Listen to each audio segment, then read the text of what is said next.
2027 সালের এসএসসি ও সমমানের পরীক্ষা 7 জানুয়ারি থেকে শুরু হবে, শেষ হবে 6 ফেব্রুয়ারি।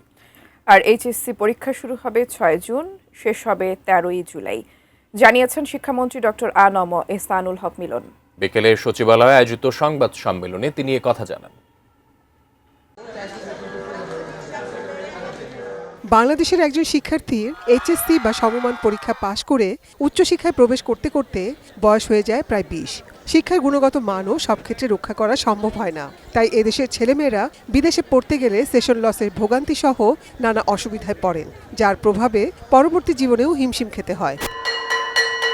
এ সমস্যা দূর করতে এসএসসি, এইচএসসি ও সমমানের পরীক্ষায় প্রায় 1 বছরের সময় নষ্টের বিষয়টি কমিয়ে আনার পরিকল্পনা সরকারের। তারই অংশ হিসেবে আগামী বছর থেকে এসএসসি ও সমমান পরীক্ষা শুরু হবে জানুয়ারি এবং এইচএসসি ও সমমান পরীক্ষা হবে জুনে। আমরা টার্গেট করে নিয়েছি যে ডিসেম্বর হচ্ছে আমাদের আইডিয়াল মান্থ এবং ক্লোজিং সেশন প্রত্যেকটা এসএসসি এবং এইচএসসি। 7ই জানুয়ারি শুরু হবে পরীক্ষা, 2027 শেষ হবে 6 ফেব্রুয়ারি। আর এইচএসসি 6 জুন পরীক্ষা শুরু হবে 2027, শেষ হবে 13ই জুলাই 2027। বোর্ড চলবে শিক্ষার্থীদের সাথে, সেশন জোট যেন না হয়, তাই না? বোর্ড পারবে না তাই আমরা পিছিয়ে দেবো, এটা হয় না, বোর্ড পারবে। শিক্ষামন্ত্রী জানান, সময় বাঁচানো এবং বিদেশে উচ্চশিক্ষায় ফল সেমিস্টার ধরার প্রত্যাশা থেকেই এই ব্যবস্থা। সেই সাথে কোচিং বাণিজ্য বন্ধ করারও উদ্যোগ নেওয়া হয়েছে। কোচিং সেন্টার বন্ধ হবে কিভাবে? Very simple.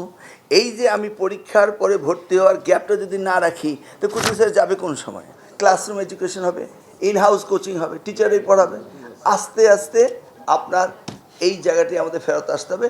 শিক্ষাক্ষেত্রে অব্যবস্থাপনা নিয়ে নানা কর্মপরিকল্পনা বাস্তবায়নের উদ্যোগ নিয়েছে নতুন সরকার। প্রাধান্য পেয়েছে শিক্ষক প্রশিক্ষণ এবং শিক্ষার গুণগত পরিবর্তনের বিষয়গুলো। তারপরও পথ অনেক বাকি বলেই মনে করছেন শিক্ষামন্ত্রী। দৃশ্যমান কোনো পরিবর্তন নেই, শিক্ষায় দৃশ্যমান পরিবর্তন আসতে অনেক সময় লাগবে। নাজিয়া আফরিন, 18 নিউজ, ঢাকা।